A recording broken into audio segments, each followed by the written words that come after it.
Hey there. Subscribe to my channel. And also press this bell icon.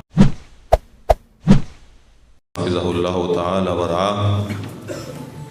شیخ کا عنوان ہے کتب بینی سے دوری، اس کے اسباب اور اس کے نتائج کیا مرتب ہوتے ہیں. تو تمام طلباء تندہی کے ساتھ، انہماک کے ساتھ ہمتن گوش ہو کر استاد محترم کی گفتگو سماعت فرمائیں. جزاکم اللہ خیرا.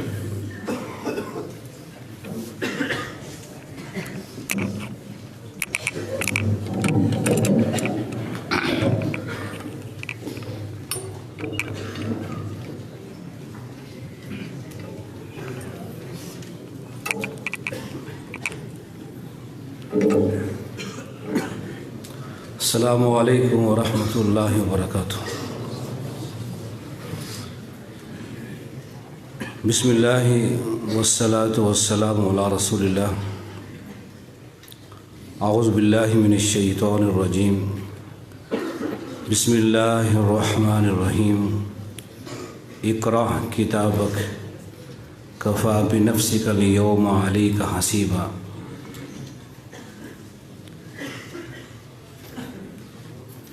ہفتہ کتب بینی اس مقصد کے لیے اس کا آغاز کیا گیا کہ آپ عزیز طلباء کے دلوں میں، آپ کے اذہان میں کتابوں کے ساتھ محبت، ان کی قدر و منزلت، ان کے ساتھ گہرا تعلق اور ان سے فائدہ اٹھانے کے طریقے آپ کو بتائے جائیں، تاکہ آپ اس بہترین ساتھی سے مستفید ہو کر اپنے آپ کو ایک بہترین انسان، ایک اچھا مسلمان بنا سکیں. یہ اعلیٰ مقصد تھا جس کے لیے جامعہ کی انتظامیہ نے، اساتذہ نے محنت کی اور مہمانوں کو بلایا آپ کی ذہن سازی کے لیے، آپ کو کتابوں کے ساتھ محبت کرنے پر آمادہ کرنے کے لیے. یہ کہاں تک کامیاب ہوئے ہیں وہ اللہ جانتا ہے، لیکن چاہت ان سب کی یہی ہے، دعائیں ان سب کی یہی ہیں کہ آپ کے دلوں میں کتاب کی محبت، قدر و منزلت پیدا ہو اور آپ کتب بینی کے ذریعے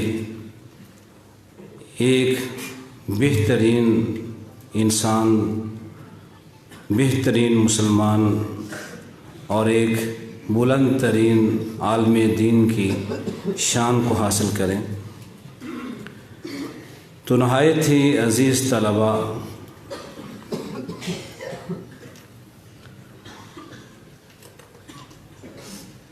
رب ذوالجلال نے جب اس کائنات کی تخلیق کی تو سب سے پہلی چیز جو پیدا کی وہ قلم تھا. ان اول شیء خلقہ اللہ القلم. سب سے پہلے قلم کو پیدا کیا اور قلم کی تخلیق کے بعد قلم سے حکم جاری کیا، اکتب. تقدیر کل شیء یکتب ما کان و ما یکون، کہ جو کچھ آج تک ہو چکا ہے اور قیامت تک جو کچھ ہوگا سب کو تحریر میں، ریکارڈ میں لے آؤ. سب سے پہلے اس کائنات کی تخلیق کے بعد، قلم کی تخلیق کے بعد اس کائنات میں جو ہونا تھا اور جو اس سے پہلے ہو چکا تھا اس کا ایک ریکارڈ، لوح محفوظ یہ تیار کیا گیا. رب کائنات اس کتاب کے، لوح محفوظ کے محتاج نہیں تھے کہ کائنات کے نظام کو چلانے کے لیے کہیں اس کا ریکارڈ ہو، اس کی CD ہو، کوئی لوح محفوظ ہو. وہ محتاج نہیں تھی، نہ انہیں ضرورت تھی اس ریکارڈ کی، اس کتاب کی جس میں سارے فیصلے جو رب نے کیے ہیں وہ موجود ہوں، جو کچھ ہونا ہے سب لکھ دیا جائے۔ خالق کائنات نہ اس کے محتاج تھے نہ اس کی ضرورت تھی، لیکن جن قوتوں کے ذریعے، جن ہاتھوں کے ذریعے اس کائنات کا نظام چلانا تھا، وہ ملائکہ، وہ فرشتے جن کی ذمہ اس کائنات کو چلانے کے انتظامات ہیں، یہ ان کے لیے تھا کہ وہ سارے کے سارے فرشتے اور ساری کے ساری قوتیں اس کائنات کو کے نظام کو چلانے والی اس کتاب کے لوح محفوظ کے تابع ہو جائیں۔ اس تقدیر کے لوح محفوظ کے لکھنے کے بعد، اس ریکارڈ کے تیار ہونے کے بعد، کائنات کی ہر مخلوق اس ریکارڈ کے تابع ہے۔ فرشتوں نے جو بھی کرنا ہوتا ہے اسی لوح محفوظ سے انہیں وقتاً فوقتاً آرڈر جاری کیے جاتے ہیں۔ شب قدر کو 1 سال کے فیصلے اور 1 سال کی ہدایات ملائکہ کو دے دی جاتی ہے، تم نے اس سال یہ کام کرنے ہیں، یہ میرے فیصلے ہیں، یہ میرے احکامات ہیں۔ جب انسان کو کی پیدائش کا، تخلیق کا فیصلہ ہوتا ہے تو پھر ایک فرشتہ متعین ہوتا ہے۔ اس کی روح پھونکنے سے پہلے، ایک انسان کے شکم مادر میں وجود میں آنے سے پہلے ایک فرشتہ متعین ہو جاتا ہے۔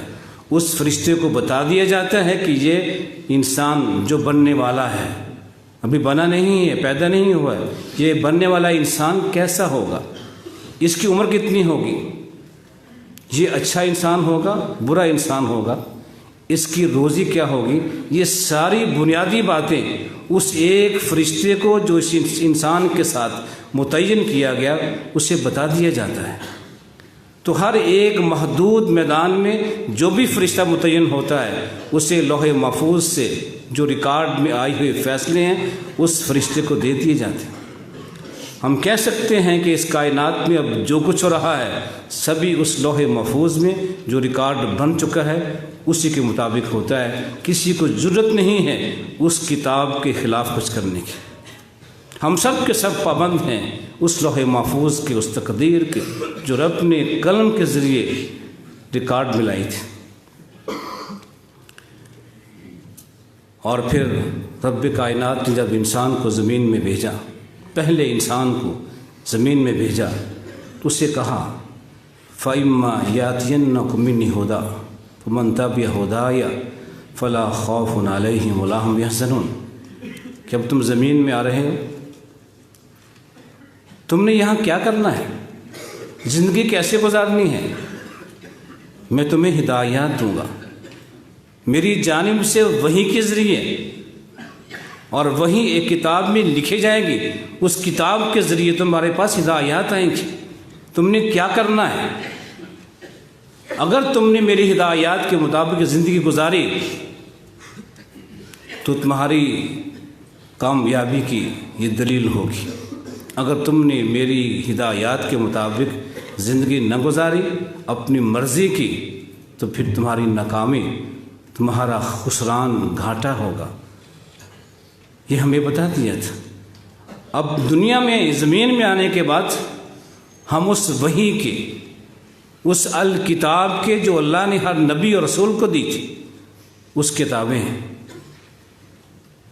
اگر ہم نے یہ زندگی اس کتاب کے مطابق گزاری، جو کتاب میں وحی الہی میں ہدایات ہیں ان کے مطابق زندگی گزاریں گے تو ہم کامیاب ہیں۔ اگر ہم ان کو فراموش کر دیں گے، اپنی مرضی کریں گے، رب کی خالق ہدایات کو نہیں مانیں گے، تو رب پھر قیامت کے دن کہے گا اقرا کتابک، میں نے تمہیں قرآن دیا تھا، الکتاب دی تھی دنیا میں، تم نے اسے پڑھا نہیں، میں نے وحی دی تھی ہر نبی کے ذریعے، ہر قوم کے پاس میری وحی آئی ہے، صحیفے کی شکل میں، کتاب کی شکل میں تمہارے پاس آئی تھی، تم نے پڑھی، عمل نہیں کیا، نہیں پڑھی، آج تمہیں یہ کتاب پڑھنی پڑے گی۔ وہ کتاب ہدایت تھی دنیا میں، یہ تمہاری کتاب زندگی ہے، تم نے دنیا میں جو کچھ کیا وہ ساری تیری زندگی ایک کتاب کی شکل میں تیرے ہاتھ میں دے دے گی. اقرا کتابک، آج اپنی کتاب پڑھ لیں، اپنا انجام دیکھ لیں. تجھے پڑھنا تھا، دنیا میں پڑھ لیتا، مان لیتا، آج کامیاب ہوتا، لیکن تم نے دنیا میں میری کتاب کو پڑھنے کی زحمت نہیں کی. آج پڑھنا پڑے گا، اسے پڑھو اور جہنم میں چلے جاؤ. آج کوئی اور محاسب نہیں ہے، تمہاری زندگی ہے، تمہارے سامنے کر دی گئی. دیکھو، خود ایک منصف بن کے، محاسب بن کے فیصلہ کر دو کہ تمہارا انجام کیا ہونا چاہیے. یہ کتاب کے پڑھنے کے بغیر کچھ نہیں ہے. رب نے ہمیں دنیا میں بھیجا، کتاب ساتھ بھیجی ہے وحی کے شکل میں، اور اس وحی کے مطابق زندگی گزاریں گے تو ہم کامیاب ہیں. دنیا بھی ہماری کامیاب ہوگی. یہ الکتاب، یہ وحی کچھ نہیں ہے سوائے اس کے کہ ہم نے دنیا کیسے گزارنی ہے. دنیا گزارنے کا سلیقہ اس میں سکھایا گیا ہے اور کچھ نہیں ہے. ہم نے دنیا میں کیا کرنا ہے، بس یہی ایک ہی بات ہے. قرآن حکیم کا، الکتاب کا، وحی الہی کا ایک ہی موضوع ہے، انسان کیسا ہونا چاہیے، اس میں کون سی خوبیاں مالک کو پسند ہیں، کون سے عیب اسے ناپسند ہیں، اس کو کیا کرنا چاہیے، اس کا مقصد تخلیق کیا ہے، اسے کیوں پیدا کیا گیا. یہ سب کچھ قرآن حکیم میں ہے، وحی الہی میں ہے. وہ باتیں جو ہم اپنے علم کی بنیاد پہ معلوم نہیں کر سکتے تھے، رب نے وہ باتیں اس قرآن میں ہمیں بتائی ہیں. انسان کیسے پیدا ہوا ہم نہیں جانتے تھے، اور دنیا کے سارے اہل علم محققین بھی جمع ہو جائیں اور سب سے پہلے انسان کی تخلیق کو جاننا چاہیں کہ پہلا انسان کیسے پیدا ہوا تھا، نہیں جان سکتے. ابھی تک یہ انسان یہ نہیں فیصلہ کر سکا کہ انڈا پہلے تھا مرغی پہلے تھی. خود پیدا ہو چکا ہے لیکن کیسے پیدا ہوا تھا. جو بھی نظریات لوگوں نے بیان کیے ہیں سب ایسے نظریات ہیں جنہیں ایک عقل سلیم قبول نہیں کرتی. لیکن وحی نے، قرآن نے ہمیں جو بتایا کہ انسان کی تخلیق کیسے ہوئی تھی، وہ احسن تقویم تھی. بہترین انداز میں انسان کی تخلیق ہوئی ہے. وہ باوقار انداز تھا، تکریم کا انداز تھا. لیکن جو انسان کہتے ہیں کہ ہماری تخلیق کیسے ہوئی تھی، وہ بڑا بےہودہ انداز ہے.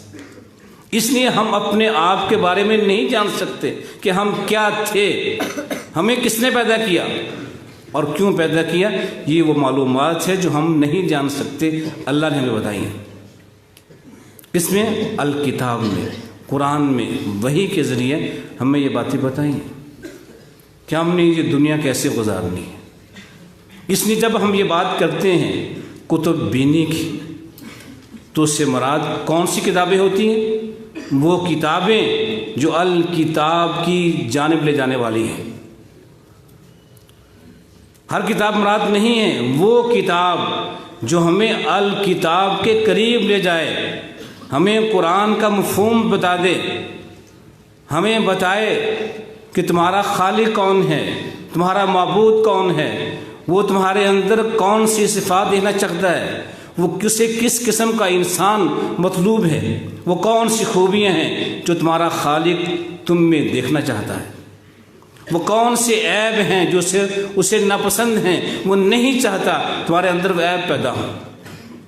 وہ کتاب جو ہمیں بتائے کہ ہمارا خالق و مالک کیسا انداز گفتگو پسند کرتا ہے، ہم کیسے بات کریں، کس انداز سے بات کریں، کون سا انداز اس رب کو، خالق کو پسند ہے، ہمیں یہ کتاب بتائے گی. ہر وہ کتاب جو ہمیں اپنے خالق کے، اپنے رب کے، اپنے معبود کے قریب کر دے گی، یہ کتابیں وہ مرادس ہیں. وہ کتابیں ہمیں بتائیں رب تمہیں کیسے دیکھنا چاہتا ہے، تم لوگوں میں، اپنے بھائیوں میں، مخلوق میں خوشیاں بانٹتے ہو یا ظلم کرتے ہو، زیادتی کرتے ہو. وہ کتاب جو ہمیں بتائے کہ اس کائنات میں ہمارا سب سے بڑا محسن کون ہے. وہ کون سی شخصیت ہے، وہ کون سی ذات مقدس ہے جس نے سب سے بڑھ کے ہم پہ احسان کیا ہے؟ ہمیں کون بتائے گا؟ پر محسن کون ہے؟ وہ القرآن ہے، یا وہ کتابیں جو ہمیں اس بات کی طرف لے جائیں، ہمیں بتائیں کہ وہ کون محسن انسانیت ہے، اس نے کیسے احسان کیے، خود کو مصیبتوں میں تکلیفوں میں ڈال کر ہماری بہبود کے لیے، ہمارے فائدے کے لیے اس نے کتنے کام کیے، کتنے احسانات کیے ہیں۔ یہ وہ کتابیں ہیں جو ہمیں بتاتی ہیں کہ اس کائنات کے رب کے محبوب لوگ کون ہیں، رب کن سے محبت کرتا ہے، محبوب رب کے محبوب بندوں کی صفات کیا ہیں، وہ کون سے بندے ہیں جو رب کے مقرب ہیں، رب کے قریبی ہیں، رب انہیں اپنے قریب کر چکا ہے، اور ان کے ساتھ ہمارا تعلق کیسا ہونا چاہیے۔ یہ وہ کتابیں جو ہمیں یہ بتائیں کہ وہ کون لوگ ہیں جنہیں رب نے اپنا دشمن کہا ہے، جو رب کے دشمن ہیں، ہمارے خالق کے، مالک کے، رازق کے دشمن ہیں۔ ہم نے پہچاننا ہے یہ کون دشمن ہے، ان سے دشمنی کرنی ہے تو کیسے کرنی ہے۔ یہ ساری باتیں جو کتاب بتائے گی، ہماری مراد وہ کتابیں ہیں، اسے پڑھیے، ایسی کتابیں پڑھیے جو ہمیں اپنے رب کے قریب کرنے والی ہیں، جو رب کے قریب کتابیں کر دیں۔ وہ کتابیں آپ سے چاہتے ہیں کہ آپ انہیں پڑھیے۔ اس لیے ہمارا مقصد کیا ہے، رب نے ہمیں کیوں پیدا کیا؟ ایک اچھا انسان بننا ہے تو ایک اچھے انسان کی صفات کیا ہے، ہمیں کون بتائے گا؟ وہ کتاب جو ہمیں یہ بتا دے کہ ایک اچھے انسان کی صفات کیا ہیں، ایک اچھا انسان بننے کے لیے کیا کرنا چاہیے، ایک اچھا مسلمان بننے کے لیے کیا کرنا چاہیے، یہ کتاب ہمارا بہترین ساتھی ہے، خیر و جلیس ہے، جو ہمیں یہ بتا دے کہ تم رب کے مقرب کیسے بن سکتے ہو، رب کے محبوب کیسے بن سکتے ہو۔ تو ان کتابوں سے محبت کیجیے، جو کتابیں ہمیں اپنے رب کی پہچان دیتی ہیں، رب کی معرفت دیتی ہیں، جو محسن انسانیت کی پہچان دیتی ہیں، معرفت دیتی ہیں کہ اس کائنات میں رب کی مخلوق میں وہ کون ہے جس کے ساتھ ہمیں سب سے بڑھ کے محبت کرنا چاہیے، اس پوری کائنات میں وہ کون سی ذات مقدس ہے، وہ ذات عظیم ہے جس کے ساتھ ہمیں محبت کرنی چاہیے۔ ہماری زندگی کا مقصد یہی ہے، ہم محبت کریں، سب سے بڑھ کے کریں، تو کس سے؟ ایک اللہ کے ساتھ۔ ساری کائنات میں ایک اللہ کے ساتھ سب سے بڑھ کے محبت کریں، اور ساری مخلوقات میں کس سے محبت کریں سب سے بڑھ کے؟ وہ اللہ کے آخری نبی کے ساتھ۔ یہ باتیں کون بتائے گا؟ ہم جاننا چاہتے ہیں اچھا انسان بننے کے لیے، اپنے محسن کے احسانات کو جاننے کے لیے۔ جو کتابیں یہ ہمیں بتائیں گی وہ ہمارے لیے خیر جلیس ہیں، بہترین ساتھی ہیں۔ ہمیں اور کوئی راستہ نہیں ملے گا کہ ہم ان باتوں کو جاننے کے لیے اس سے معاونت لیں، اس سے مدد لیں۔ یہ کتابیں ہیں، یہی کتابیں ہیں جو ہمیں یہ ساری باتیں بتائیں گی۔ دنیا کی کامیابی کے لیے، آخرت کی کامیابی کے لیے ہم نے کہاں سے باتیں سیکھنی ہیں؟ ہمیں کون بتائے گا؟ یہ کتابیں ہیں، ان کی قدر پہنچانی ہے۔ کتنی عظیم ان کی قدر منزلت ہے۔ جو چیزیں ہمیں رب کے قریب کر دیں۔ دنیا میں ہم کسی بڑے افسر کا قرب چاہتے ہیں، کوئی بڑا افسر ہے، MNA ہے، وزیر اعلیٰ ہے، وزیر اعظم ہے، ہر شخص چاہتا ہے مجھے اس کا قرب مل جائے۔ تو یہ دنیا کے وہ بڑے جن کے پاس کچھ بھی نہیں ہے، ان کے قرب کے لیے ہم دوست تلاش کرتے ہیں، واسطے ڈھونڈتے ہیں، فلاں کے ذریعے، فلاں کے ذریعے، فلاں کے ذریعے، ہاں MNA میرا دوست بن جائے، واقف کار بن جائے، تعارف ہو جائے۔ ہم اپنے ان دوستوں کو، ان واسطوں کو پیسے بھی دیتے ہیں، کھلاتے بھی ہیں، بہت کچھ کرتے ہیں، لیکن وہ کتاب جو ہمیں اس رب کے ساتھ ملا دے جو سارے خزانوں کا مالک ہے، جو سارے بادشاہوں کا بادشاہ ہے، اس سے ملنے کے لیے، اس کا محبوب بننے کے لیے، اس سے دوستی کرنے کے لیے جو کتاب ہمیں راستہ بتاتی ہے، یہ کتاب کی کوئی قیمت نہیں ہے، اس کی کوئی قدر نہیں ہے، کوئی اہمیت نہیں۔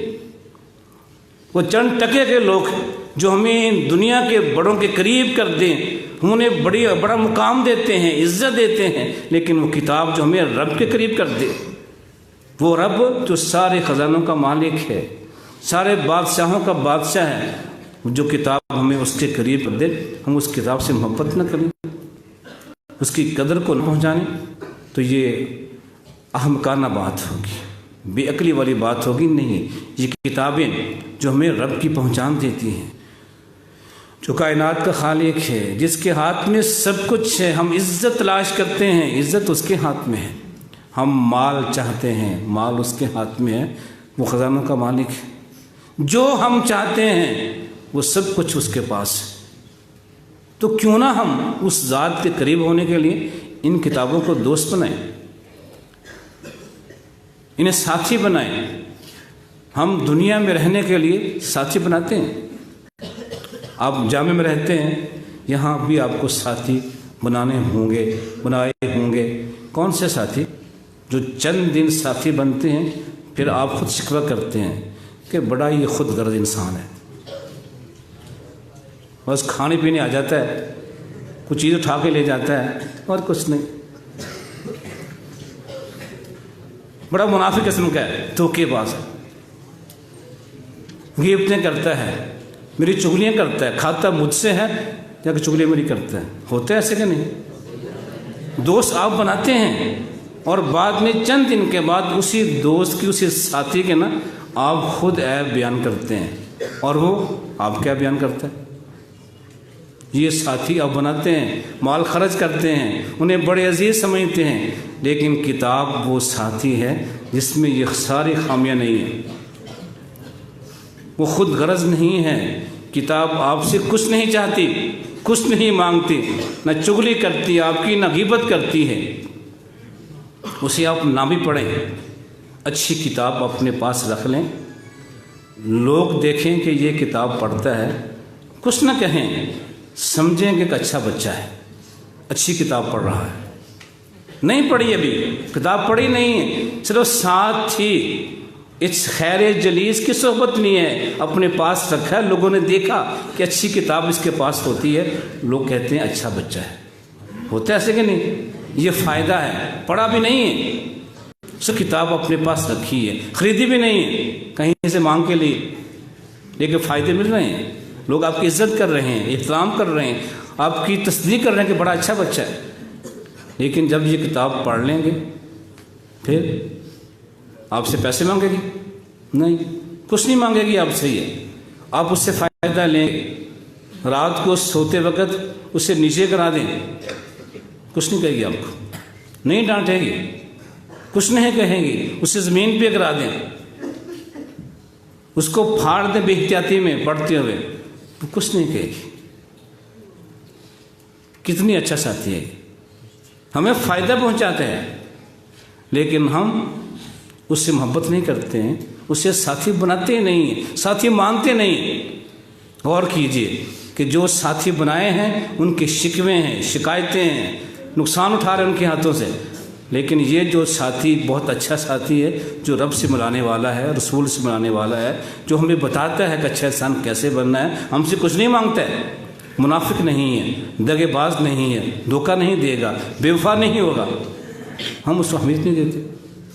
اس لیے کتاب کی قدر جانیے، یہ بڑا اچھا ساتھی ہے، نہ اس میں دغا بازی ہے، نہ منافقت ہے، نہ دوغلا پن ہے، نہ غیبت ہے، نہ چغلی ہے، نہ یہ کھانے کو مانگتا ہے، نہ پینے کو مانگتا ہے، لیکن یہ دیتا کیا ہے؟ ہمیں رب کا قرب دیتا ہے، رب کی محبت دیتا ہے، ہمیں رب کے قریب کرتا ہے، ہمیں لوگوں کے ہاں معزز بناتا ہے، لوگ کہتے ہیں بڑا آدمی اچھا ہے، عزت والا ہے، عالم دین ہے۔ تو اس لیے کتاب کی قدر کیجئے، یہ کتاب آپ کو بہت کچھ دیتی ہے، دے سکتی ہے، آپ اس سے لیں، حاصل کریں، اس کی قدر کریں۔ اب رہی بات کہ کتاب سے فائدہ کیسے اٹھانا ہے، ان کتابوں سے جو ہمیں رب کے قریب کرتی ہیں، ان سے فائدہ اٹھانا ہے، کیسے اٹھائیں؟ سب سے پہلی بات تو یہ کہ کوئی کتاب بھی پڑھیں، کوئی بھی علم حاصل کریں، سب سے پہلے اللہ سے دعا کریں، کیا اللہ میں اس مقصد کے لیے یہ کتاب پڑھنے لگا ہوں، تو اس کتاب کو، اس علم کو، ان باتوں کو میرے لیے خیر کا، برکت کا، بھلائی کا باعث بنا دے۔ رب کی توفیق کے بغیر آپ کچھ نہیں کر سکتے ہیں۔ سارا قرآن پڑھ لیں، حفظ کر لیں، کوئی فائدہ نہیں ہوگا جب تک رب کی توفیق شامل حال نہیں ہوگی۔ اس لیے رب کائنات نے صاحب قرآن سے کہا ہے قل رب زدنی علما۔ قرآن دے دیا، وہی نازل ہو گئی ہے، کہا کیا پھر بھی مجھ سے یہ مانگو، دعا کرو کہ اللہ مجھے علم میں اور بڑھا دے۔ یہ رب کی توفیق سے قرآن سے فائدہ ہو سکتا ہے، وگرنہ نہیں۔ اس لیے بنیادی چیز یہ ہے، کسی بھی کتاب سے علم سے فائدہ اٹھانا ہے تو رب سے دعا کرنی کہ اللہ مجھے اس کتاب سے، اس علم سے فائدہ دے دے۔ یہ رب کی توفیق نہیں ہوگی نا، کچھ نہیں مل سکتا۔ حضرت موسیٰ علیہ السلام نے کہا تھا رب سے کہ اللہ کوئی اور بھی مجھ سے بڑا عالم ہے؟ کہا کہ ہاں ہے، میں نے اس سے سیکھنا ہے۔ یہ ایک تڑپ ایک مومن میں ہونی چاہیے، علم کے اضافے کے لیے کہیں جانا پڑے جائیں، شوق پیدا کرے، علم بڑھانا ہے۔ کہا اللہ میں نے اسے علم سیکھنا ہے۔ کہا ٹھیک ہے جاؤ۔ کہاں ملے گا؟ جہاں دو دریا آپس میں ملتے ہیں وہاں چلے جاؤ۔ راستہ بتا دیا، وہاں پہنچے، حضرت خضر سے ملاقات ہوئی تو کہا جی میں آپ سے علم سیکھنے آیا ہوں۔ اس کو استاد بنایا، تم میرے استاد بن جاؤ، میں تم سے علم سیکھنے آیا ہوں۔ استاد کہتا ہے کہ موسیٰ یہ بات سنو، جو علم تمہارے پاس ہے نا وہ میں نہیں سیکھ سکتا، جو علم میرے پاس ہے تم نہیں سیکھ سکتے۔ یہ استاد جس کو بنایا ہے وہ سمجھا رہا ہے کہ جو موسیٰ تیرے پاس علم ہے وہ میں نہیں سیکھ سکتا، جو میرے پاس ہے تم نہیں سیکھ سکتے ہو، جاؤ چلے جاؤ۔ لیکن وہ جذبہ تھا علم سیکھنے کا کہ نہیں میں سیکھوں گا، میں نے سیکھنا ہے۔ کہا ٹھیک ہے، جب میری پہلی بات نہیں مانی ہے اب تمہاری مرضی ہے، آ جاؤ۔ ساتھ رہے، لیکن وہ 3 ہی پیڑوں کے بعد فارغ ہو گئے۔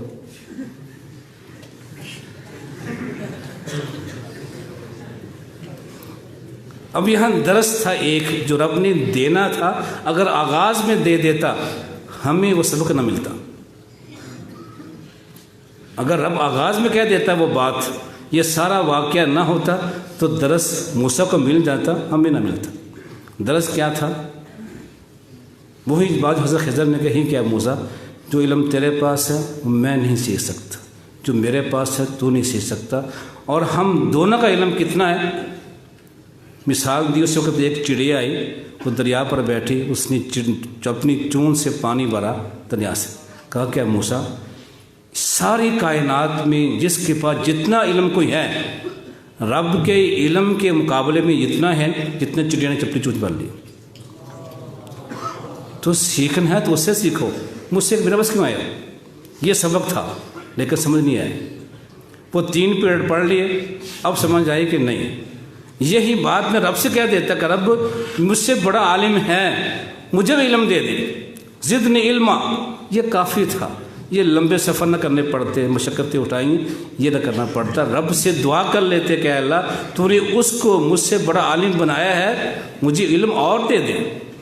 تو رب کی توفیق کے بغیر علم نہیں ملتا، اس سے استفادہ نہیں ہوتا۔ یہ ساتھ دعا کیا کریں گے، پڑھنے کے لیے کتاب پڑھیں، تب بھی کہیں سے بھی کوئی علم حاصل کرنا ہے تو ساتھ رب سے دعا مانگا کر کہ اللہ مجھے علم نافع عطا فرما۔ اب یہ کتابوں سے فائدہ کیسے اٹھانا ہے؟ آپ اٹھاتے ہیں نا؟ کیسے؟ پڑھ کر۔ اب کتاب سے فائدہ اٹھانا ہے تو سب سے پہلے یہ مقصد آپ نے طے کرنا ہوگا کہ میں یہ کتاب کیوں پڑھوں۔ اہداف کئی ہوتے ہیں، آپ کا ہدف کیا ہے؟ امتحان پاس کرنا ایک ہدف ہے۔ امتحان پاس کرنے کے لیے پڑھنے کا انداز کچھ اور ہوگا۔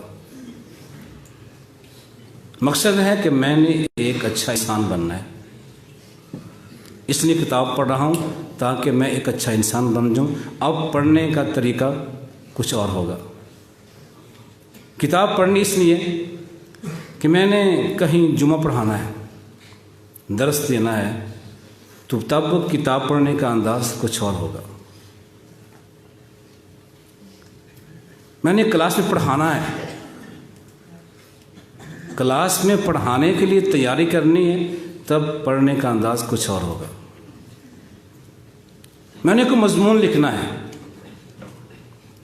میں نے کتاب لکھنی ہے، مقالہ لکھنا ہے، ان سب میں پڑھنے کا انداز مختلف ہوگا۔ مقصد معلومات لینا ہے، تاریخی معلومات لینی ہے، پڑھنے کا انداز کچھ اور ہوگا۔ کتاب کا رد کرنا ہے، کسی مخالف کی کتاب آئی ہے، میں نے اس کا رد کرنا ہے، تب پڑھنے کا انداز کچھ اور ہوگا۔ جن کے موبائل ان کو بند کر دیں۔ آپ مولوی حضرات ہیں تو آپ کی تربیت ہونی چاہیے کہ جب مسجد میں آئیں تو اپنے موبائل بند کر کے آیا کریں۔ تو اگر کتاب کا رد کرنا ہے، اس پہ اعتراض کرنے ہیں، تو پھر یہ کتاب پڑھنے کا انداز کچھ اور ہوگا۔ کتاب کی تلخیص کرنی ہے، اس کی شرح لکھنی ہے، اس کا پڑھنے کا انداز کچھ اور ہوگا۔ یہ جو آپ کا ہدف ہے کہ میں یہ کتاب کیوں پہلے پڑھنی ہے، پہلے ہدف کا تعین کریں، اس کے بعد اس کے طریقہ کیا ہوگا، اس کے مطابق کتاب کو پڑھیے۔ اب ہدف تو بہت سے ہیں اور اس سب پہ بات ہو نہیں سکتی۔ جو آپ کا ہدف ہوگا آپ وہ خود جانیں، معلوم کریں کہ کیسا اس کا طریقہ ہے۔ لیکن چونکہ آپ طالب علم ہیں، چھوٹے بھی ہیں بڑے بھی ہیں، تو اس میں وہ بات کروں گا جو سب کے لیے فائدہ مند ہو کہ ایک چھوٹا بچہ ہے وہ کتاب کیوں پڑھتا ہے۔ سب سے پہلی بات تو یہ کہ میں نے ایک اچھا مسلمان بننا ہے، اچھا انسان بننا ہے۔ یہ جو بچے پہلی کلاسوں کے ہیں، جو بڑے ہیں نا، وہ بن چکے ہیں، جو بننا تھا بن چکے ہیں، لیکن تبدیلی اب بھی ہو سکتی ہے، ممکن ہے۔ تو جو چھوٹے بچے ہیں، یہ ان کا ہدف اب کیا ہونا چاہیے؟ سب سے پہلے کتاب پڑھنے کے لیے کہ میں نے خود کو سنوارنا ہے، اپنے آپ کی اصلاح کرنی ہے، اچھا انسان بننا ہے۔ اس کے لیے سب سے اچھی کتابیں ہیں سیرت کی، سیرت نبویہ کی۔ رب کائنات نے جس انسان کو پوری کائنات کے لیے اسوہ بنایا ہے کہ مجھے اس طرح کے انسان پسند ہیں، جو اس اوصاف اس کے ہیں، جو خوبیاں اس کی ہیں، جو طرز عمل زندگی کا اس کا ہے، اسے اختیار کر لو، تو اس کی سیرت آپ پڑھیں گے۔ اس نیت سے پڑھنی ہے کہ میں نے خود کو ویسا بنانا ہے۔ کتاب نہیں ختم کرنی ہے، کتاب پڑھنے کے ساتھ ساتھ اپنے آپ کو سنوارنا ہے، وہ خوبیاں اوصاف پیدا کرنے ہیں جو آپ پڑھتے جائیں گے۔ تو سیرت نبویہ میں بہت سی کتابیں ہیں، اردو میں بھی ہیں، عربی میں بھی ہیں، تو جو میسر آ جائے آپ کو وہ پڑھ لیں۔ رحیق المختوم ہے، اچھی کتاب ہے، محسن انسانیت ہے، یہ بھی اچھی کتاب ہے۔ تو اس طرح کی جو بھی کتاب مل جائے سیرت کی، آپ خود جائزہ لے سکتے ہیں، چند صفحے دیکھ کر کس کا انداز کیسا ہے، تو وہ کتاب لے لیجئے، اسے پڑھیے۔ اب ہدف یہی ہے کہ اس کتاب میں ہمیں جو سیرت بتائی جا رہی ہے، میں نے وہ سیرت اختیار کرنی ہے۔ اس ہدف کو لے کر کتاب کو پڑھنا ہے، اور ساتھ ساتھ اپنی وہ جو بری عادتیں آپ کو محسوس ہو رہی ہیں کہ یہ عادت بری ہے، اس کو چھوڑنا ہے، اور اچھی عادات کہ بات کس سے کیسے کرنی ہے، دن کیسے گزارنا ہے، رات کیسے گزارنی ہے، طرز عمل ہمارا کیسا ہونا چاہیے، یہ ساری باتیں آپ پڑھیں گے تو اپنے رویوں میں وہ تبدیلی لاتے رہیں۔ اس طرح آپ اس کتاب کو پڑھ بھی لیں گے، اب اپنے آپ کو سنوار بھی لیں گے۔ آپ وہ تفسیر پڑھتے ہیں، یا اس کے بعد اگر سیرت کے بعد ہے پھر صحابہ کرام کی سیرت، اس کا مطالعہ کیجیے۔ خلفائے راشدین کے احوال ہیں، ان کی سیرت ہے، اسے پڑھیے۔ فقہاء کرام ہیں، علماء کرام کے بہت سے احوال چھپے ہوئے ہیں، یہ چیزیں پڑھیے اپنے آپ کو سنوارنے کے لیے۔ جب آپ ان کو پڑھیں گے تو آپ کو بہت کچھ ملے گا، اور کتاب سے محبت بھی پیدا ہوگی، خود کو سنواریں گے بھی۔ تفسیر پڑھتے ہیں تو جو چھوٹے بچے ہیں ان کو میں سمجھا رہا ہوں، بڑوں کا نہیں۔ تو جو پارہ آپ پڑھتے ہیں اس کے ساتھ کچھ 1-2 ورق لگا لیں۔ لفظ کا معنی کیا ہے، گرامر کے لحاظ سے کوئی قاعدہ نیا آپ نے سنا ہے وہاں لاگو ہوتا ہے وہ ساتھ لکھ لیں۔ ترکیب نحوی وہ دیکھ لیں، اس آیت کے اس جملے کی ترکیب کیا ہے، پھر اس آیت سے ہمیں کیا سبق مل رہا ہے، وہ کون سا تربیت کا پہلو ہے جو اس آیت میں ہے، وہ کون سی بات ہے جو اللہ اس آیت میں ہمیں پیغام دے رہا ہے، سمجھا رہا ہے۔ وہ سارے دروس، وہ ساری باتیں جو اسے ہمیں سمجھ آ رہی ہیں لکھتے ہیں۔ آج آپ جو لکھیں گے کل یہ آپ کی کتاب بن جائے گی اور آپ کے لیے آسانی ہو جائے گی۔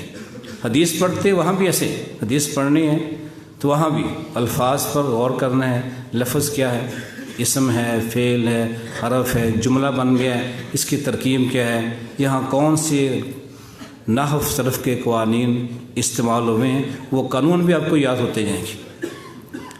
پھر اس حدیثوں میں سے کچھ حدیثیں یاد کر لیں۔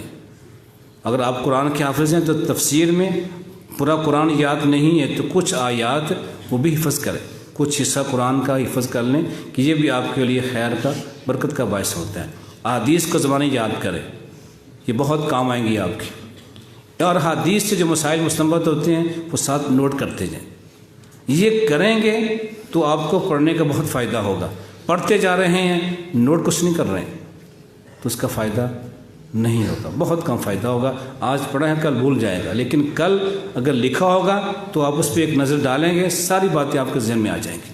فقہ پڑھتے ہیں تو فقہ میں جو اہم مسائل ہیں، کتاب میں بہت سے مسائل ہوتے ہیں لیکن کوئی ایک اہم مسئلہ اس کو آپ نوٹ کر لیں کاپی پہ کہ اس مسئلہ میں علماء کے اقوال کیا ہیں، ہر ایک کے دلائل کیا ہیں، پھر ان دلائل پر آپ نے اجرا کرنی ہے کہ ان سارے دلائل میں سے کون سے دلیل ہیں، بن سکتے ہیں، اور کون سی دلیل بنتے نہیں ہیں۔ سب کے اقوالوں کے دلائل اکٹھے کریں، وہاں نوٹ کریں، پھر ان کا تجزیہ کریں، آخر میں ترجیح دیں کہ ان سارے اقوال میں دلائل کی روشنی میں یہ قول زیادہ اچھا معلوم ہوتا ہے۔ اس طرح آپ فقہ کو پڑھیں۔ نہ پڑھنی ہے، صرف پڑھنی ہے تو وہاں پہلے سمجھیں قانون کیا ہے، قانون سمجھ آ جائے اس کو یاد کر لیں، پھر اس کے ساتھ وہ جو قانون کے الفاظ ہیں اس کو حفظ کرنا ہے۔ علماء نے کوشش کی ہوئی ہے کہ یہ قوانین وہ گرامر کے ہیں، اصول فقہ کے ہیں، مصطلح حدیث کے ہیں، ان سارے اصول و قواعد کو شعروں میں منتقل کیا ہوا ہے۔ وہ شعر یاد کر لیں، سب اصول زبانی یاد ہو جاتے ہیں، تو ان کو حفظ کر لیں۔ جو اصول ہے، قانون ہیں، قاعدے ہیں، ان کو زبانی یاد کر لیں، حفظ کر لیں عربی زبان میں۔ یہ یاد رہیں گے تو قانون بھی یاد ہوگا اور اس کی تطبیق بھی آپ کر سکیں گے۔ اس طرح باقی کتابیں ہیں، بے شمار کتابیں ہیں، تو یہ چیزیں اس طرح آپ کتاب پڑھیں گے تو فائدہ ہوگا۔ اب رہی بات کہ آج کے دور میں ہم اس سے دور کیوں ہیں، کتاب سے دور کیوں ہیں؟ یہ خیر و جلیس ہے، اچھا ساتھی ہے، اس سے ہم دور کیوں ہیں؟ تو اس سے دور اس لیے ہیں کہ ہمارا ہدف کوئی نہیں ہے۔ ہمارا ہدف کوئی نہیں، ہم کیوں پڑھ رہے ہیں؟ اللہ کی رضا کے لیے۔ کو پوچھے ہم تو کیا کہتے ہیں؟ رضا الہی کا حصول، یہ مقصد ہے، یہ ہدف۔ وہ ہوتی کیا ہے ہمیں نہیں پتہ۔ اللہ کی رضا کیا ہوتی ہے ہمیں نہیں پتہ، کیسے حاصل ہوتی ہے ہمیں نہیں پتہ۔ ہدف ہے، وہ ہدف کیا جو ہم جانتے نہیں، اس کا معنی کیا؟ سب سے بنیادی سبب آج ہمارا المیہ یہ ہے کہ ہم اپنے ہدف سے، ہم یہ پڑھ رہے ہیں، 7 سال ہم نے پڑھا ہے، ہمارا ہدف کیا ہے؟ کچھ بھی نہیں ہے، ہمیں نہیں پتہ ہوتا۔ ہمارے مقابل میں یہ دنیا دار ہیں جو دنیا کے علوم حاصل کرتے ہیں، ان میں بھی وہ لوگ جن کا ہدف ہوتا ہے میں نے ڈاکٹر بننا ہے، میں نے سائنسدان بننا ہے، میں نے بینک میں ملازمت کرنی ہے، میں فوج میں جانا ہے۔ یہ مقاصد ان کے دنیا کے لحاظ سے، ایک ہدف بنا لیا کہ میرے پڑھنے کا مقصد کیا ہے، میں نے آخر میں یہ کام کرنا ہے. وہ ہدف جو طلباء وہ اپنا ہدف بنا کے محنت کرتے ہیں وہ کامیاب ہو جاتے ہیں. اور وہاں بھی جو ان کا ہدف ہی کوئی نہیں ہے، ورا گردی ہے، امتحان میں پاس ہوگے نہ ہوئے تو خیر ہے، وہ ناکام ہو جاتے ہیں. جن کا ہدف ہوتا ہے ہدف میں وہ کامیاب ہو جاتے ہیں. لیکن ہمارا المیہ یہ ہے، ہم 7 سال 8 سال پڑھتے ہیں، ہدف ہمارا کیا تھا پتہ ہی نہیں. تو اس میں پہلا ہدف ہمارا یہ ہونا چاہیے کہ ہم نے اپنے آپ کی اصلاح کرنی ہے. یہ علوم دینیا پڑھتے ہیں، کیوں پڑھتے ہیں؟ اپنے آپ کو سنوارنے کے لیے، اپنے آپ کی اصلاح کے لیے، آپ کو ویسا انسان بنانے کے لیے جیسا اللہ کو مقصود ہے. تو یہ اصل پہلا ہدف ہمارا یہ ہونا چاہیے کہ ہم نے اپنے آپ کو سنوارنا ہے. اپنے آپ کو سنوارنے کے بعد ہم نے اپنے خاندان کو سنوارنا ہے، اپنے دوست و احباب کو سنوارنا ہے، حلقہ احباب کو، خاندان کو سنوارنا ہے. اس کو سنوارنے کے بعد ہم نے پوری شہر کو سنوارنا ہے، پورے شہر کو سنوارنا، ہم نے پوری دنیا کو سنوارنا ہے. وہ مشن جو انبیاء کا تھا، وہ ہدف جو انبیاء کا تھا، اصلاح، انسان کی اصلاح، یہ ہدف تھا انبیاء کا. اللہ نے انبیاء بھیجے، رسول بھیجے، انہوں نے پھر کام کیا. کس طرح؟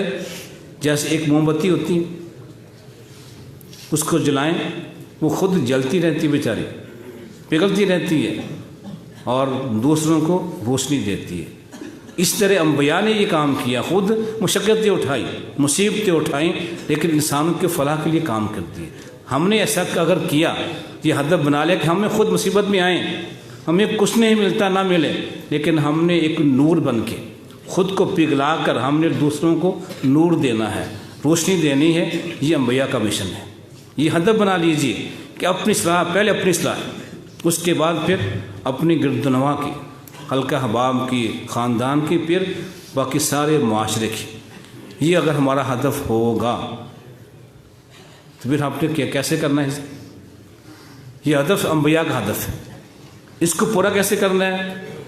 نبی بن کے، رسول بن کے نہیں. کیا بنیں گے اب آپ نے اپنی فیلڈ کا انتخاب کرنا ہے کہ ایک استاد بن کے، ایک خطیب بن کے، ایک دائی بن کر، مسلح بن کے. کس فیلڈ کے ذریعے آپ نے یہ مقصد حاصل کرنا؟ مقصد وہی ہے، اصلاح معاشرہ. لیکن کیسے؟ اس کے لیے راستہ آپ نے انتخاب کرنا ہے کہ میں کس راستے سے، میں کتابیں لکھنی ہیں تحریر کے ذریعے، یا میں نے تقریر کے ذریعے، یا میں نے پڑھا کر، کس طرح میں نے اس ہدف کو حاصل کرنا ہے. آپ نے یہ فیصلہ کرنا ہے. فیصلہ یہ کریں گے اس 7 سال کے عرصے میں تو آپ خود کو تیار کریں گے کہ میں اس طرح کا بن جاؤں، ایسی چیزیں تیار کروں اپنے پاس، کل میرے وہ کام آئیں. تو ہدف ہمارے پاس نہیں ہوتا. اس بنا پہ ہم 7 سال پڑھتے بھی ہیں، پھر سوچتے ہیں اب کیا کریں، نوکری کہاں ملے گی؟ نوکری ہدف نہیں ہے ہمارا. یہ دین پڑھنے کا ہدف نوکری نہیں ہے. ہمیں یہ دین سکھاتا ہے کہ تمہارا رزق اس اللہ نے مقرر کر دیا ہوا ہے، تمہیں وہی ملنا ہے جو اس رب نے فیصلہ کر دی ہے، نہ اس سے زائد نہ اس سے کم. اس لیے یہ بے فکر ہو جاؤ روزی کے معاملے میں، تمہاری روزی اس نے طے کر دی ہوئی ہے. آپ پڑھ رہے ہیں، کوئی فکر ہے فیسوں کی؟ کوئی فکر نہیں ہے کسی فیس کی، کھانے کی، پینے کی، سب کچھ ہو رہا ہے. تو رب نے انتظام کر دیے ہوئے ہیں. آپ دین کا علم حاصل کریں، دین پڑھیں، ہدف انبیاء کا بنائیں، تو پھر بے فکر ہو جائیں روزی کے معاملے میں. نوکری ملتی ہے نہیں ملتی، لیکن آپ خود کو تیار کریں کہ میں نے ایک بڑا عالمی دین بن کے اس انداز سے دین کا کام کرنا ہے. رزق آپ کے پاس آئے گا، عزت کے ساتھ آئے گا. مانگیں گے نہیں، جو مانگتے ہیں وہ عزت گوا بیٹھتے ہیں، ذلت سے حاصل کرتے ہیں. لیکن ایک عالم دین جس کا پہ اعتماد ہوتا ہے کہ یہ روزی اس نے دینی ہے، وہ کبھی بھی ایسے انداز اختیار نہیں کرتا، کام کرتا ہے، روزی اس کے پاس خود چلی آتی. اس لیے روزی کی فکر نہ کیجیے، کوئی نوکری کی بات نہ کیجیے، بس ہدف بنا کے اس کو پورا کیجیے، کوشش کیجیے، تو اللہ کامیابی دے گا. اب باتیں بہت لمبی ہو جائیں گی کہ آخری بات رہ گئی ہے، وہ ہے موبائل کا استعمال. آپ نے بہت کچھ سنا ہوگا، میں وہ نہیں کہوں گا، اس کو چھوڑ دیجئے، پھینک دیجئے، میں نہیں کہوں گا، اس لیے کہ آج کی زندگی میں یہ ہمارا حصہ بن چکا ہے۔ اس کے بغیر، نیٹ کے بغیر کاروبار نہیں چلتے۔ کہیں اب چلے جائیں، آفس ہیں، دفتر ہیں، دکاندار ہیں، فیکٹری ہیں، سب محتاج ہیں نیٹ کے، لیپ ٹاپ کے، کمپیوٹر کے، موبائل کے۔ اس کے بغیر زندگی نامکمل ہے، یہ ضرورت ہے ہماری۔ لیکن بات ہے اس کے استعمال کی، اس کا استعمال کیسے کرنا ہے۔ پہلی بات تو وہ جو میں نے پہلے کہی تھی کہ یہاں بھی جب موبائل خریدیں نا تو ایک دعا کر لیں۔ جب موبائل پکڑیں کچھ کرنے کے لیے، ایک تو فون آیا ہے، فون سننا ہے، فون کے علاوہ اس موبائل کو استعمال کرنا ہے تو ایک دعا کر لیں، اللہم انی اسألک خیرہ و خیر ما فیہ و خیر ما صنع لہ واعوذ بک من شرہ و شر ما فیہ و شر ما صنع لہ۔ دل سے یہ دعا کریں۔ موبائل جب خریدا ہے تب بھی، جب اس کو استعمال کرنا ہے، پکڑنا ہے، تب بھی یہ دعا کر لیں، اللہ میں اس موبائل کے خیر کا تجھ سے سوال کرتا ہوں، اس میں جو خیر ہے جس کے لیے بنایا گیا ہے وہ خیر مجھے عطا کر دے، اس کے شر سے تیری پناہ میں آتا ہوں، اس کے شر سے مجھے بچا لے۔ یہ دعا کر لیا کریں۔ پھر اس موبائل کے بہت فائدے ہیں، بہت اس کے فائدے ہیں۔ اس میں وہ کتابیں جو آپ خریدتے ہیں، پیسے لگتے ہیں، یہاں فری آ جاتی ہیں۔ وہ لائبریری جو آپ بناتے ہیں لاکھوں کے روپے کے ساتھ، وہ یہاں آ جاتی۔ اور وہ چیزیں جو آپ کو خرید نہیں سکتے ہیں وہ یہاں مل جاتی ہیں، اور ان کو دیکھنا، پڑھنا، فائدہ اٹھانا بڑا آسان ہو جاتا ہے۔ یہ موبائل کے فائدے ہیں۔ آپ کو خطیب ہیں تو اس میں خطبے آپ سن بھی سکتے ہیں، پڑھ بھی سکتے، تیاری کرنی ہے خطبے کی، بڑے آسان ہو جاتے ہیں، آیت ڈھونڈنا ہے، حدیث ڈھونڈنا ہے، بڑا کام آسان ہو جاتا ہے۔ تو یہ اس کے فائدے ہیں۔ ان فائدوں کو حاصل کرنے کے لیے یہ ایک ضرورت ہے، اسے استعمال کیجیے۔ لیکن جس طرح انسان کے ساتھ اپنے ایک فرشتہ لگایا ہوا ہے، ایک شیطان لگایا ہوا ہے۔ فرشتہ ہمیں کہتا ہے کہ یہ کام اچھا ہے کرو، اور شیطان کہتا ہے یہ برا کام ہے کرو۔ اس موبائل میں چیزیں، آپ وہ جو شیطان ہے نا اس موبائل کے ساتھ یا آپ کے ساتھ، اسے اپنا تابع کر لیجیے، اس کی بات نہیں ماننی۔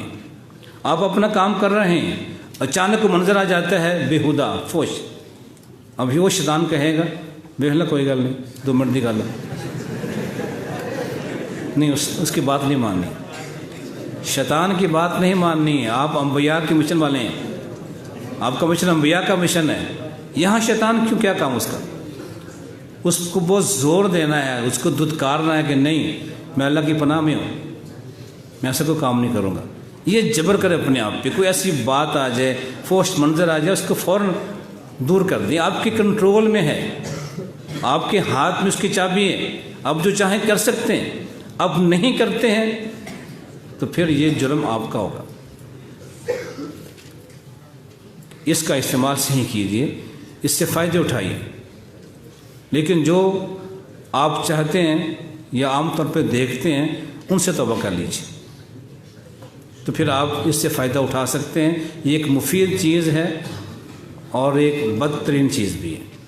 اس میں خیر بھی بہت ہے، شر بھی بہت ہے، لیکن بات ہماری ہے ہم نے کیا لینا اس سے۔ خیر لیں گے، بہت خیر اس میں ہے، شر چاہتے ہیں، بہت شر ہے۔ لیکن آپ اپنے ہدف کو دیکھیے، آپ کا ہدف کیا ہے، آپ کی منزل کیا ہے، آپ چاہتے کیا ہیں، اس کے مطابق اس کو استعمال کیجیے، تو پھر یہ بری چیز نہیں ہے، اچھی چیز ہے، فائدہ مند ہے۔ اس لیے موبائل رکھیں اپنے پاس، لیکن جہاں آپ رہتے ہیں وہاں کی جو قانون ہیں ان کو مانیے۔ یہ زندگی بہت لمبی ابھی آپ کی ہے، یہ سب استعمال کریں بعد میں، لیکن اگر جامعہ کے دوران یہ آرڈر آپ کو یہ ہے کہ یہاں یہ فون آپ استعمال نہ کیا کریں تو بات مان لیں۔ اس بات کے ماننے میں خیر ہوگی، کیونکہ شیطان آپ پہ حاوی ہو جاتا ہے۔ آپ شیطان کو دور نہیں کر سکتے ہیں، اس لیے اس زندگی میں تو اس کو بچ جائیں تاکہ آپ کو شریر نہ ہو جائیں شیطان کی طرح۔ اب آپ کو جلدی بھی ہوگی نہیں؟ پھر آپ نے جب کتابیں پڑھتے ہیں نا تو کبھی ایسا ہوتا ہے کہ پڑھتے جاتے ہیں علم جمع ہوتا جاتا ہے، اس کو نکالنا نہیں ہے۔ جب علم جمع ہو جائے اور بے ترتیب ہو اس کو نکالنا مشکل ہو جاتا ہے۔ اس لیے ترتیب کے ساتھ علم لیں کہ جو آپ کتاب پڑھتے ہیں اس کے نوٹس تیار کریں، وہ نوٹس آپ کے کام آئیں گے۔ آج کتاب ہے کل کتاب نہیں ہے تو وہ نوٹس آپ کے کام آئیں گے، وہ چیزیں یاد ہو جائیں گی، ترتیب کے ساتھ وہ ساری باتیں آپ کو یاد رہیں گی۔ آپ کبھی بھی ان چیزوں کے کاپی کو نوٹس کو دیکھ کر پوری کتاب کو ذہن نشین کر سکتے ہیں۔ اس لیے علم جمع کیجئے لیکن ترتیب کے ساتھ، ایسا نہ ہو کہ علم اکٹھا ہو گیا ہے اس کو نکالنا آتے ہی نہیں۔ اب اس کا فائدہ تب ہے علم حاصل کرنے کا، خود عمل کریں اور ساتھ اس سے منتقل کریں، دوسروں کو آپ علم دیں۔ اس کو دینے کے لیے آپ کی ضرورت ہے، آپ اس علم کو ترتیب کے ساتھ حاصل کریں، مرتب کریں اسے۔ یہ بے ترتیبہ اگر ہوگا تو اس کا پھر علم کو نکالنا یہ مشکل ہو جاتا ہے۔ اور موبائل میں بھی چیزیں بات ایسی ہیں، نوٹس آپ تیار کر سکتے ہیں۔ موبائل میں بھی ایک چیز ہے کہ کوئی نوٹس کہیں سے مل گئے ہیں اسے محفوظ کر لیں، خود تیار کرنے ہیں تو تب بھی اپنے نوٹس بھی تیار کر لیں، یہ بھی آپ کے لیے سہولت ہے موبائل میں بھی۔ تو یہ جو بھی آپ پڑھیں نا اس کا ایک خلاصہ تیار کر لیں، وہ آپ کے کام آئے گا۔ تو میری درخواست ہے اساتذہ کرام سے، جو آپ یہ سارا کام کر رہے ہیں نا، اس میں اگر کامیابی لینی ہے کہ آپ کو شوق پیدا ہو کتابیں پڑھنے کا، تو اس کا ایک طریقہ یہ بھی ہوتا ہے کہ چند طلباء کو، سب کو نہیں، چند طلباء کو 10 سے 15 20 یا گروپ بنا کے انہیں کتاب دے دی جائے۔ کتاب چھوٹی ہو آغاز میں، یہ آپ کتاب پڑھیں، 1 ہفتے کے بعد 2 ہفتے کے بعد سب کی میٹنگ ہوگی، ہر شخص ہمیں دکھائے اس کا خلاصہ کیا ہے۔ کتاب پڑھی تھی، لکھا تھا خلاصہ اس کا، نوٹس تیار کیے تھے، نوٹس دکھائے۔ اب ہر شخص سے تبصرہ کرے اس کتاب پہ، اس نے کتاب پڑھی ہے، اسے کیا ملا، کیا فائدہ ہوا، اپنا حاصل مطالعہ بتائے۔ وہ 10-15 آدمی ہوں گے، جو باتیں دہرائیں گے سب کو یاد بھی ہو جائیں گے۔ جس نے کسی نوٹ نہیں کی تھی اب وہ نوٹ بھی کر لے گا۔ تو یہ اسے کہتے ہیں اسٹڈی سرکل۔ یہ کچھ لوگ ایسا کرتے ہیں کہ اپنے نوجوانوں کو تربیت دینے کے لیے یہ کتاب ایک دے دی، یہ کتاب آپ نے پڑھنی ہے، 10 دن دے دیں، 20 دن دے دیں، پڑھنے کے بعد سب جمع ہوں گے، وہ اپنا حاصل مطالعہ بھی بتائیں گے اور لکھا ہوا گیا اس کے نوٹس کیا ہے یہ بتائیں گے۔ اسی طرح جب آپ پڑھتے ہیں نا تو جو پڑھا ہے اس کا ایک مضمون لکھ لیں، پوری کتاب ایک مضمون میں آ جائے گی، آپ کو لکھنا بھی آئے گا، سلیقہ آئے گا لکھنے کا بھی۔ مضمون کہیں چھپوا لیں، کسی مجلے میں اخبار میں جا سکتا ہے، مضمون لکھنا آپ کو آ جائے گا۔ ہم دیکھتے ہیں کہ وہ کچھ طلباء فارغ ہو جاتے ہیں، آخر سال میں مصیبت آتی ہے مقالے کی، 2 سال تک وہ بہت کچھ کرتے ہیں، ہوتا کچھ بھی نہیں۔ کیوں؟ تجربہ نہیں ہے۔ اگر یہاں آغاز ہی سے لکھنے کا تجربہ ہو جائے کہ کتاب کا خلاصہ کیسے لکھنا ہے، مضمون کیسے لکھنا ہے، تو یہ مقالہ لکھنا بہت آسان ہو جائے گا۔ پھر آپ یہ لکھیں گے بھی اور لکھ کر لوگوں کو دیں گے، پیسے کمائیں گے۔ تو یہ لکھنے کا تجربہ بھی یہاں سے ہوگا کہ آپ کتاب پڑھیں، اس کے نوٹس تیار کریں، خلاصہ تیار کریں، تو کتاب یاد بھی ہو جائے گی، محفوظ بھی ہو جائے گی۔ ٹھیک ہے، باقی پھر سے اللہ آپ کو توفیق عطا فرمائے، جو باتیں سنی ہیں ان پہ سمجھے، غور کریں اور اس پہ عمل بھی کریں۔